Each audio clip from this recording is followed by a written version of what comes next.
Hello everybody, here is a peacock river nymph, autrement dit une nymphe Earl de Pan.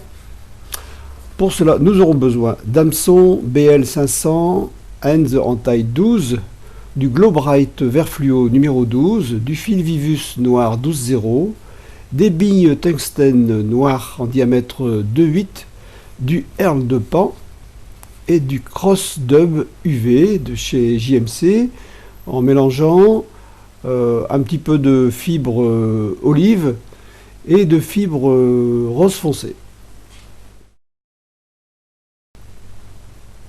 Et puis sinon les petits outils habituels, avec ici une petite brosse velcro pour aérer le dubbing, des ciseaux, de la colle qui remplace la poix, du vernis transparent UV et une lampe laser. Ce montage est tiré d'une vidéo de McFlies que j'ai vue sur YouTube et ma foi ce montage me paraît intéressant, j'ai décidé de le reproduire. Alors on installe d'abord le Globrite vert fluo numéro 12 sur l'hameçon en chargeant un petit peu derrière la bille pour pas qu'elle bouge et on va descendre jusqu'à la courbure où on fera un petit renflement sur lequel on mettra la résine UV transparente.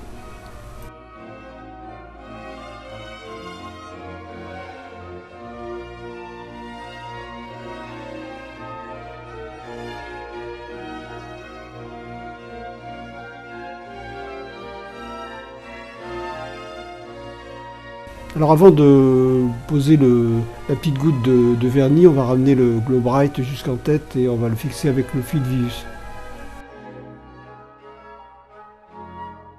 Mettez bien l'index entre les deux fils avant de couper, pour être sûr de ne pas couper le mauvais fil.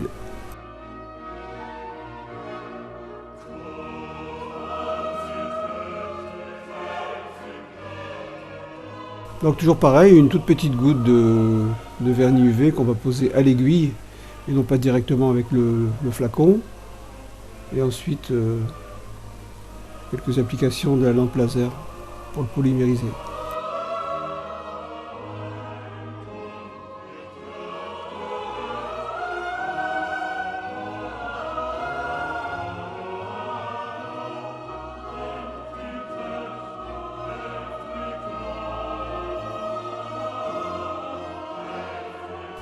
Remarquez le côté fluo qui est bien mis en évidence par la lampe laser et évidemment ce côté fluo de ce petit cuvert en fait est très attractif dans l'eau.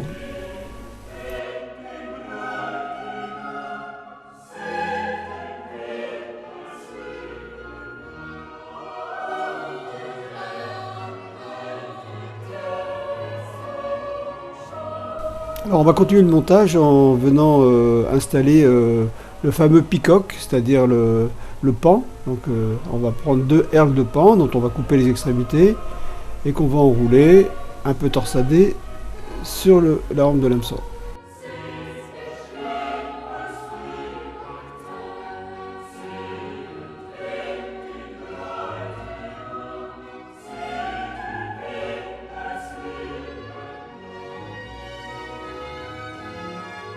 Alors n'hésitez pas à mouiller un petit peu vos doigts pour bien torsader ces deux Earl de pan et les enrouler soigneusement en spire jointive jusque derrière la bille.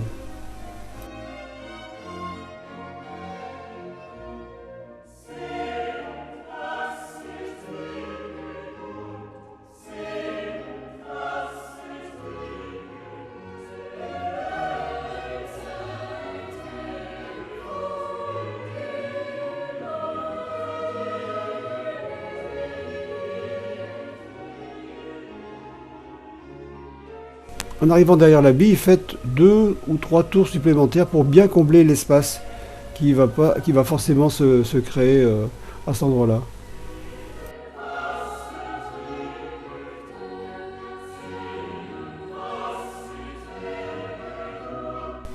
On fixe avec le fil de montage et on est prêt à poser le dubbing.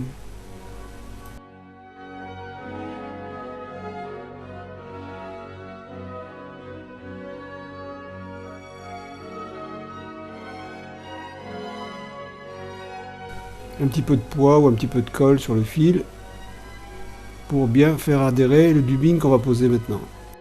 Alors ce fameux dubbing, moi j'ai trouvé dans mes boîtes du cross dub de chez JMC qui ma foi va très bien. C'est un mélange de lièvre, de lapin et d'antron. En mélangeant deux couleurs, on obtient des fibres assez longues qui vont bien couvrir toute la nymphe.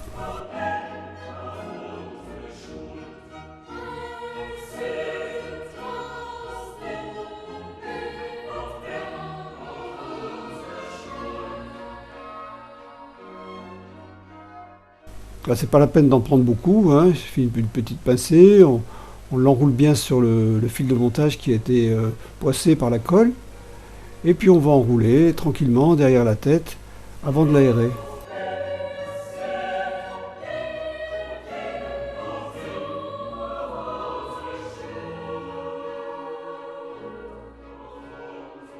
À ce stade, on peut déjà bloquer le montage avec 3 demi-clés.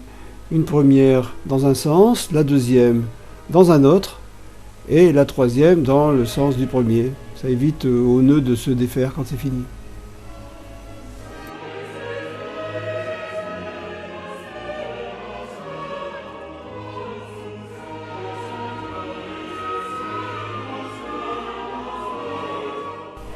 Alors la petite brosse velcro, ici en fait c'est un morceau de velcro que j'ai agrafé sur un petit morceau de bois, sur une idée de homard. Et puis on brosse ça dans le sens avant vers l'arrière pour bien l'aérer et que ce dubbing puisse couvrir entièrement la nymphe.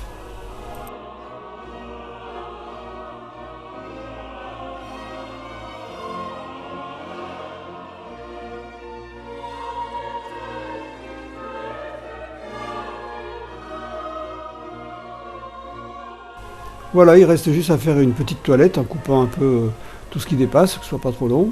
Et vous avez une jolie Peacock River Nymph qui va vous assurer bien des prises. Bon montage à tous!